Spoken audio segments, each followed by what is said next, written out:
Bismillahirrahmanirrahim. Assalamualaikum warahmatullahi wabarakatuh. Berjumpa kembali dengan saya Ibu Suci Hasanah.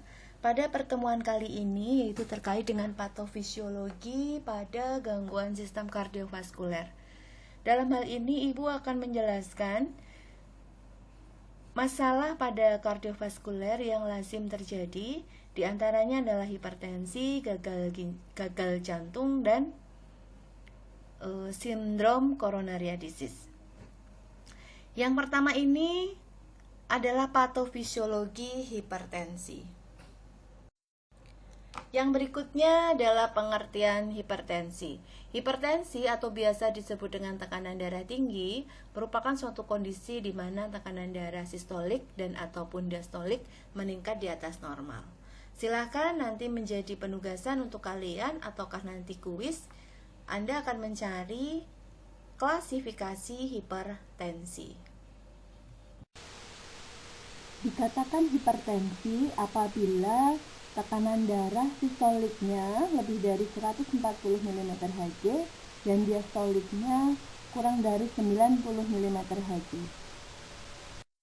Hipertensi sendiri dibagi menjadi dua, yaitu essential hipertensi dan secondary hipertensi.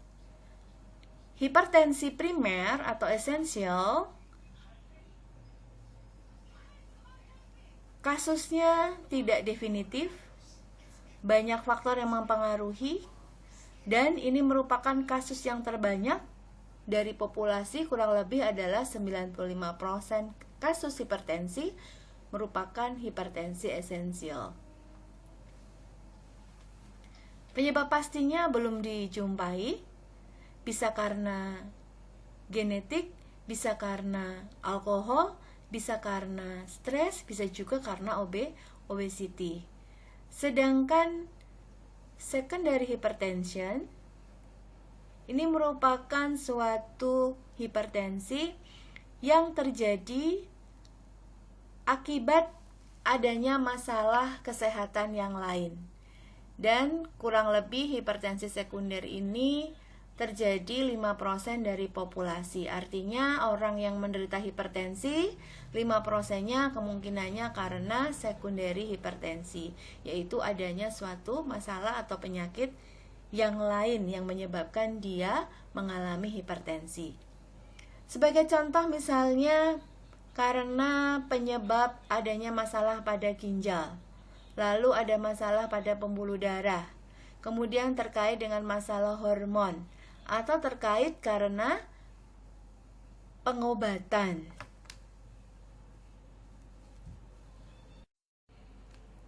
Gambar ini menunjukkan gambaran penyebab hipertensi yang berkaitan dengan hipertensi sekunder. Penyebabnya misalnya di sini adanya akromegali, adanya polisitemia rubravera, adanya hipertiroidism atau hiperparatiroidism, kemudian adanya renal artery stenosis atau embolism, adanya polycystic kidney disease, adanya obstruktif uropati, adanya preeklamsi, kronik pyelonefritis, renal tumor, atau misalnya bilium tumor. Lalu glomerulonefritis kronis ini juga bisa menyebabkan terjadinya hipertensi. Conn syndrome, pheochromocytoma, Cushing syndrome, hipotiroidism, diabetes. Ini merupakan faktor yang bisa menyebabkan hipertensi. Penggunaan obat-obatan misalnya adalah obat-obatan steroid, non-steroid. Sebelum lanjut pada pembahasan berikutnya, bahwa berbicara tentang penyebab hipertensi, sebenarnya ada faktor penyebab yang bisa dirubah dan ada faktor penyebab yang tidak bisa dirubah. Faktor penyebab yang tidak bisa dirubah misalnya adalah usia. Semakin usia semakin tua, maka tekanan darah juga akan bisa semakin meningkat, dan ini nggak mungkin dirubah. Yang bisa dirubah misalnya apa? Gaya hidup. Misal merokok, minum minuman alkohol, kemudian menyukai konsumsi makanan yang tinggi natrium, menyukai makanan yang tinggi lemak. Nah, itu adalah faktor risiko hipertensi yang bisa dirubah. Baik, yang berikutnya.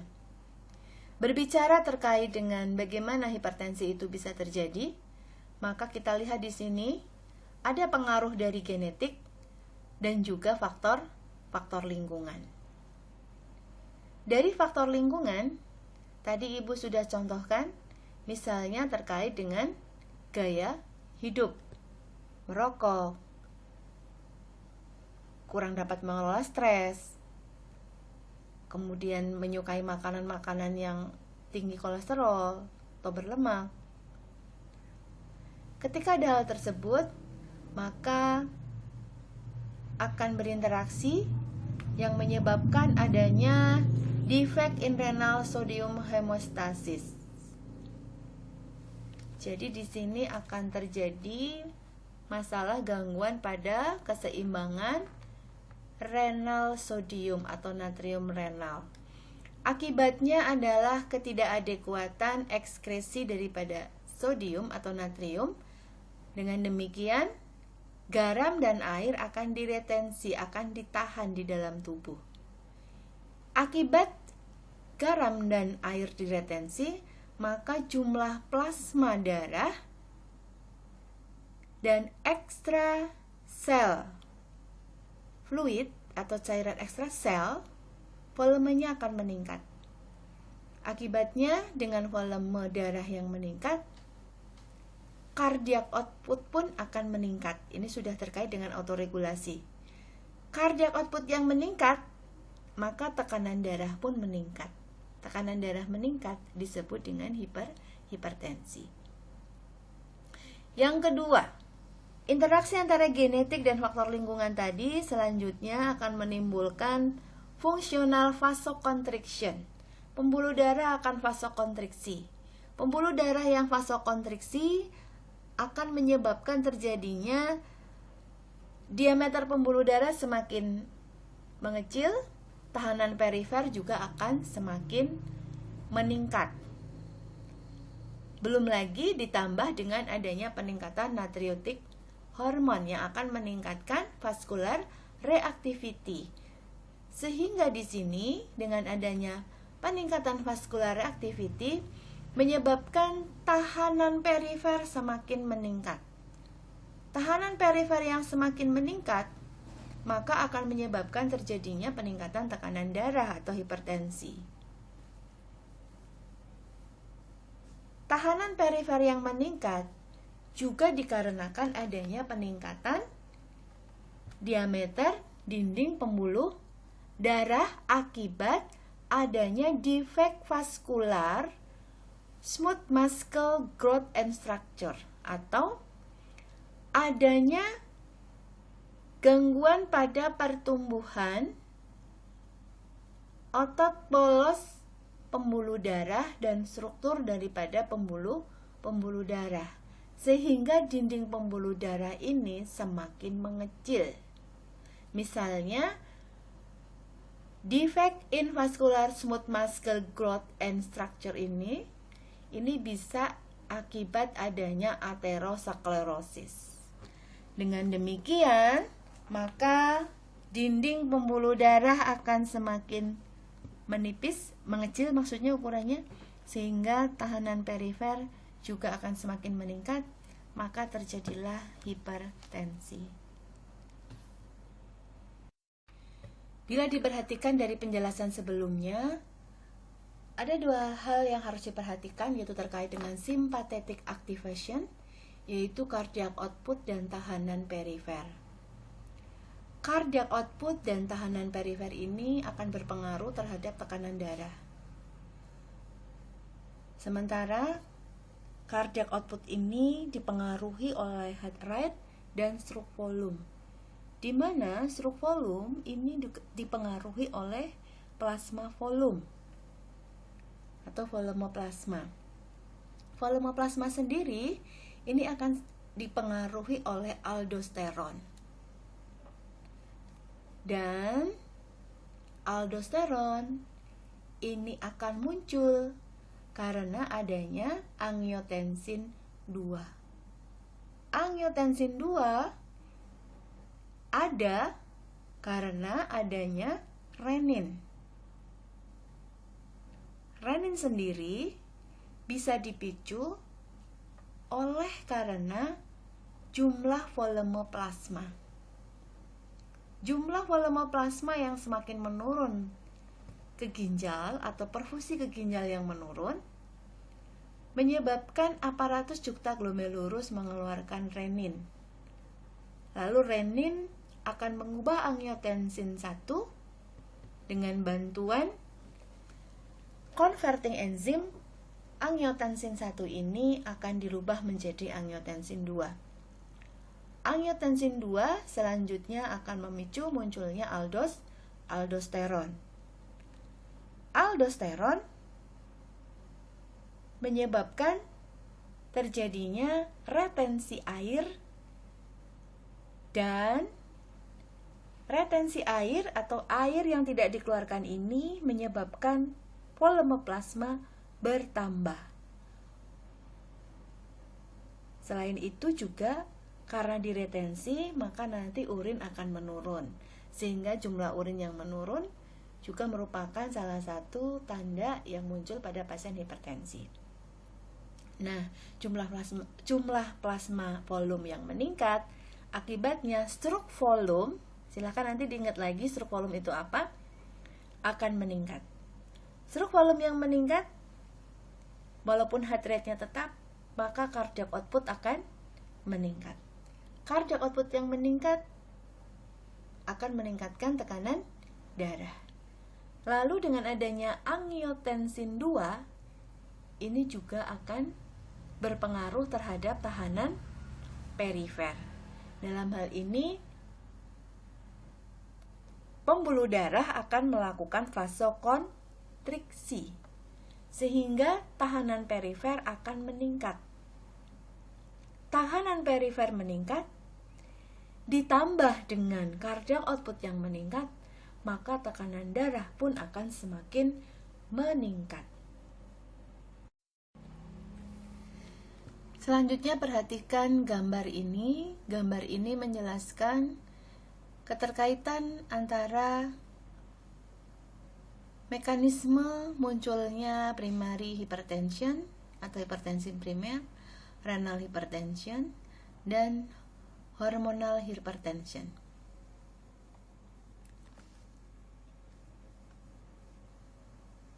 Pada primer hipertensi, dikarenakan adanya asupan natrium yang tinggi dan asupan kalium yang rendah. Yang selanjutnya, dengan adanya asupan natrium yang tinggi dan kalium yang rendah akan menyebabkan, pertama adalah meningkatnya jumlah kalsium di dalam otot pembuluh darah.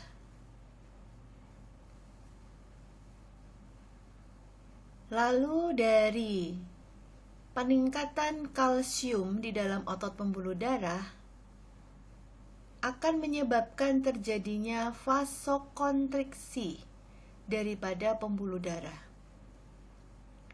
Adanya vasokonstriksi pembuluh darah, Anda lihat, dapat menyebabkan peningkatan tahanan perifer.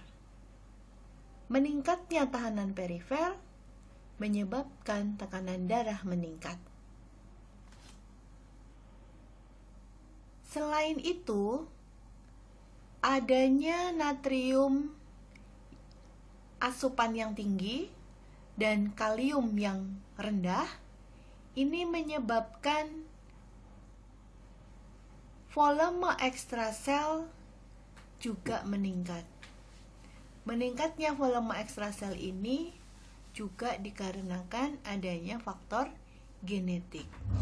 Faktor genetik sendiri juga bisa mempengaruhi jumlah natrium yang tinggi dan kalium yang rendah.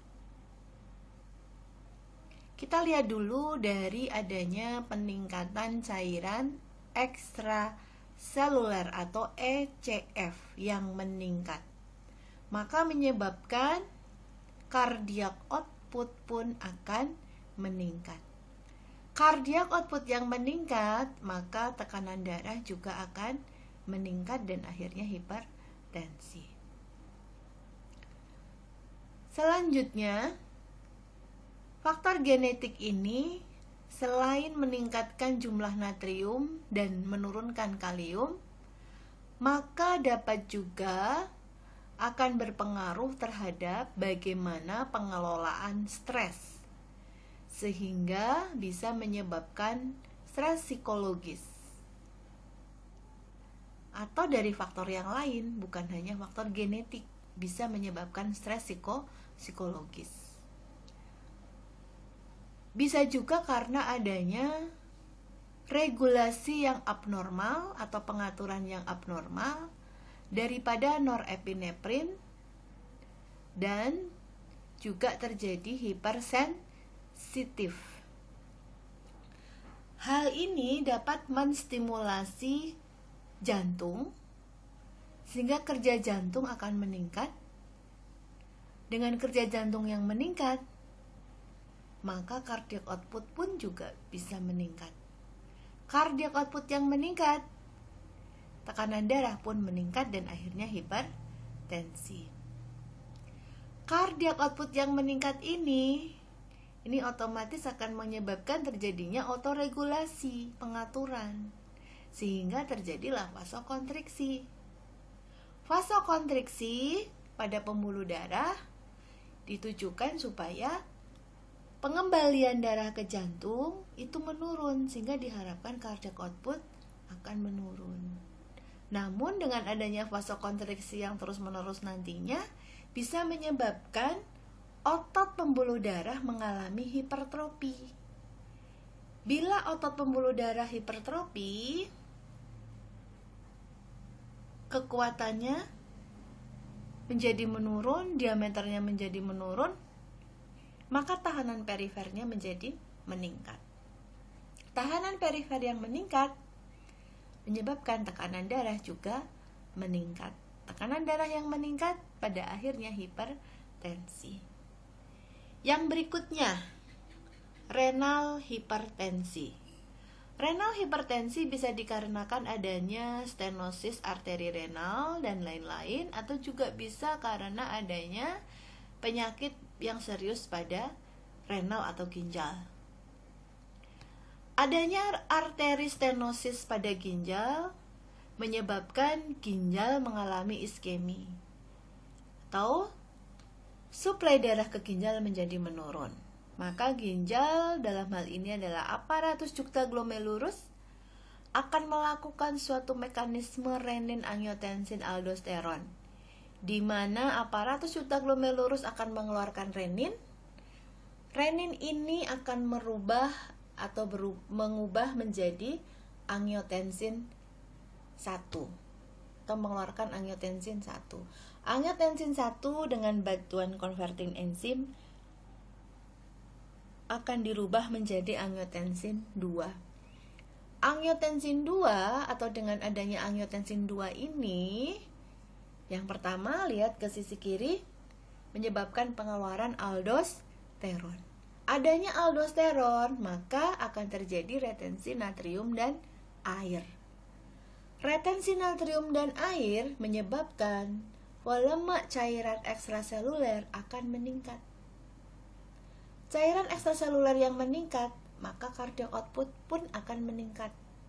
Cardiac output yang meningkat, maka tekanan darah akan meningkat. Tekanan darah yang meningkat pada akhirnya disebut dengan hipertensi. Sekarang dari angiotensin 2 ke kanan. Adanya angiotensin 2 ini menyebabkan tahanan perifer meningkat. Kenapa? Karena adanya angiotensin 2 ini menyebabkan pembuluh darah bervasokonstriksi. Tahanan perifer yang meningkat, tekanan darah juga meningkat, akhirnya hipertensi. Sampai di sini bisa dipahami? Silahkan nanti diulang-ulang videonya. Yang berikutnya, hipertensi hormonal. Hipertensi hormonal misalnya ada banyak sebab. Di sini contohnya adalah adrenogenital syndrome. Lalu ada primary hyperaldosteronism atau penyakit Crohn's. Ada juga Cushing syndrome. Lalu ada pheochromocytoma. Dan di sini perhatikan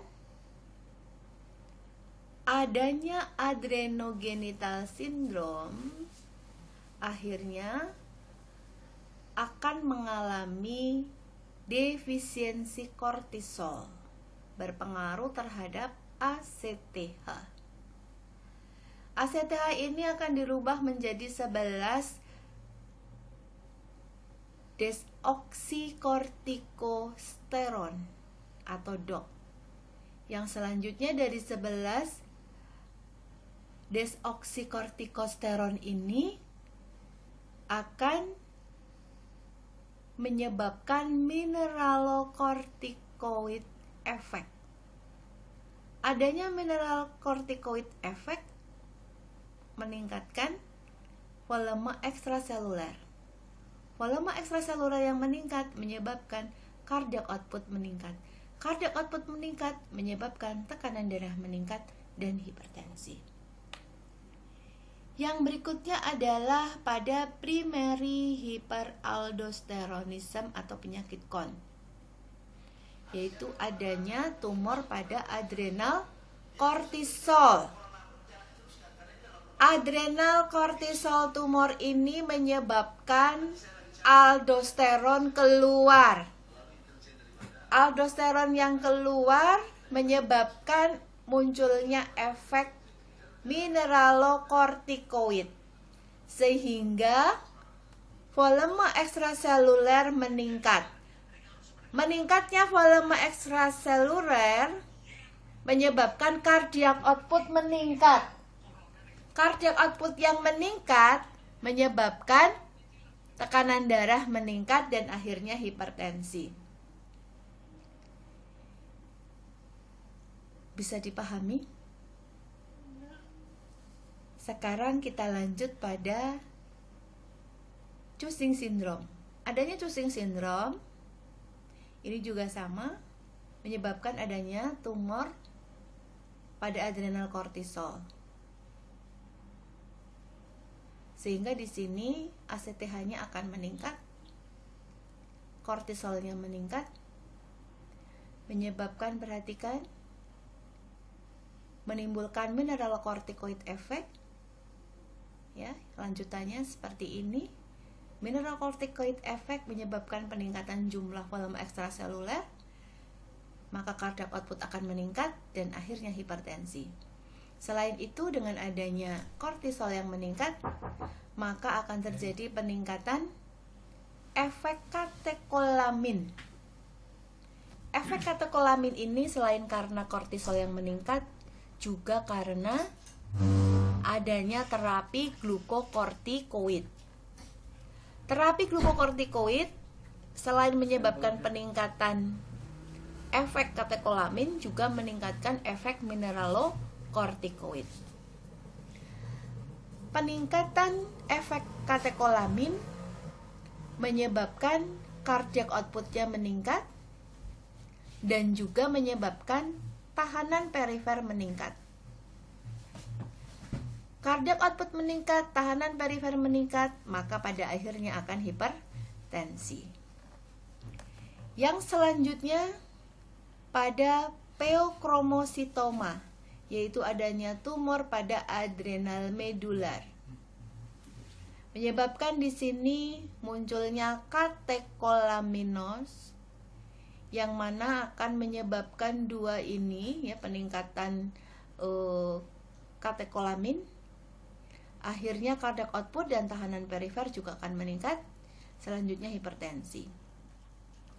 Yang keempat, penyebab hipertensi karena sebab yang lain, yaitu bisa karena penggunaan obat-obatan, baik obat-obatan kardiovaskuler maupun obat-obatan neurogenik, yang mana pada akhirnya ini bisa meningkatkan tekanan darah sehingga orang akan mengalami hipertensi.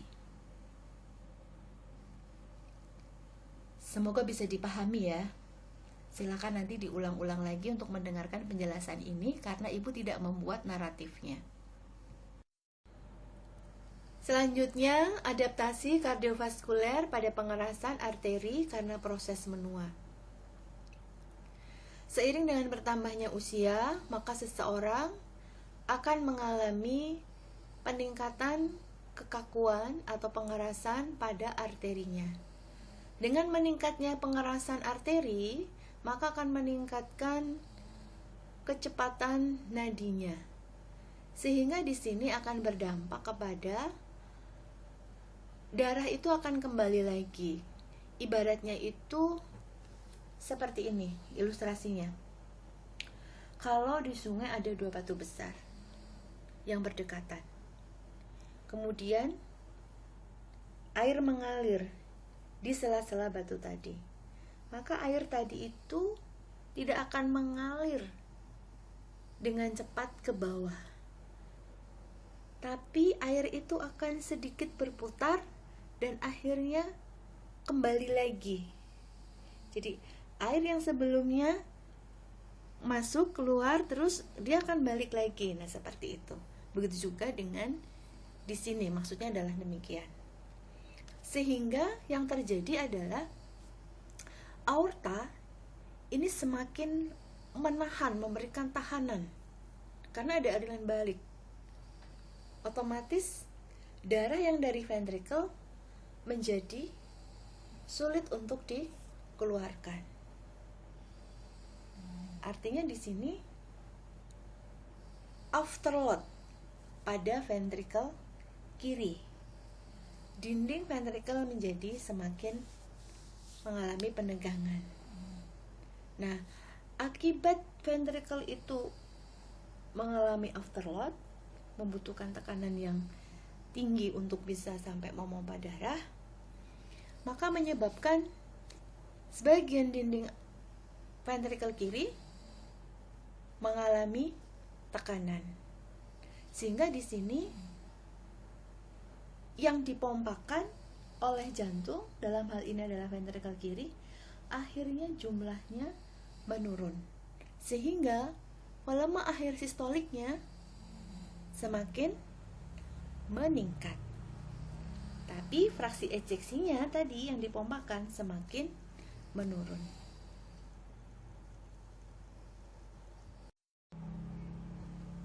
Selanjutnya,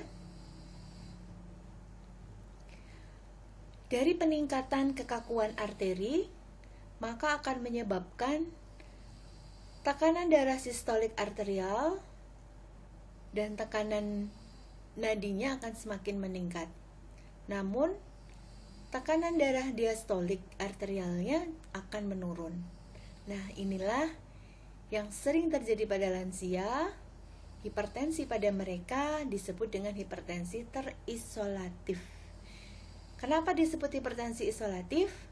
Karena tekanan darahnya di satu sisi sistoliknya meningkat di atas normal, tetapi diastoliknya turun di bawah normal. Kondisi seperti ini bisa menurunkan aliran darah atau perfusi darah ke jantung, sehingga otot jantungnya akan mengalami iskemia. Bisa dipahami sampai di sini? Baik, sekarang kita lihat peningkatan penolakan oleh aorta, ya, karena tadi aorta juga dapat penekanan dari bawah, darah yang akan kembali lagi gitu ya, dan juga adanya ventricle kiri yang mengalami afterload karena dia butuh tenaga yang luar biasa untuk memompakan darah karena aortanya ada penekanan, ada penolakan. Sehingga di sini akhirnya juga otot-otot jantung sendiri ini akan mengalami iskemia. Di samping itu, dengan upaya yang seperti ini terus-menerus, akibatnya dinding ventrikel kiri akan mengalami peningkatan ketebalannya, sehingga menyebabkan ukuran daripada ventrikel kiri akan semakin meningkat atau sering disebut dengan ventricle hypertrophy. Lalu pengisian ventrikel akan semakin terlambat, ya, karena semakin tebal sehingga pengisian ventrikel pun akan semakin terlambat, dalam hal ini semakin berkurang, sehingga volume akhir diastolik ini justru semakin meningkat. Tuh. Silakan nanti dibaca lagi fisiologinya tentang siklus jantung. Anda akan mengingat kembali tentang volume akhir diastolik dan volume akhir sistolik. Nah, selanjutnya pengerasan pembuluh darah, ya, pengerasan pembuluh darah arteri ini yang semakin meningkat juga akan meningkatkan ketebalan daripada dinding aorta sendiri. Nah, ini. Ya. Lalu tadi akibat adanya penolakan dari aorta ketika ada darah yang akan dipompakan oleh jantung dari ventrikel, yang membuat ventrikel ini menjadi overload, butuh tenaga yang besar untuk mendorong darah. Ini menyebabkan kontraksi otot jantung jadi semakin menguat, memanjang. Akibatnya akan terjadi penurunan pengisian ventrikel kiri pada tahap diastolik akhir. Dengan demikian dapat disimpulkan bahwa hipertensi ini secara patofisiologinya berkaitan dengan respons simpatik yang tinggi, lalu adanya regulasi cairan dan natrium yang abnormal oleh ginjal, serta adanya pengeluaran renin yang sangat luar biasa, yang mana pada akhirnya pada kondisi seperti ini menyebabkan vasokonstriksi yang abnormal dan pengembalian darah vena yang sangat cepat atau sangat tinggi, sehingga pada akhirnya nanti darah yang kembali ke jantung juga akan semakin cepat, yang tentunya akan semakin membebani kerja jantung. Lalu akibat ketiga hal tadi juga dapat menyebabkan cardiac output yang sangat tinggi, sehingga tentunya ini juga akan sangat meningkatkan tekanan darah. Lalu dari ketiga hal tersebut juga bisa menyebabkan peningkatan kekakuan arteri, yang tentunya akan meningkatkan tahanan perifer atau tahanan pembuluh darah perifer secara sistemik seluruh tubuh.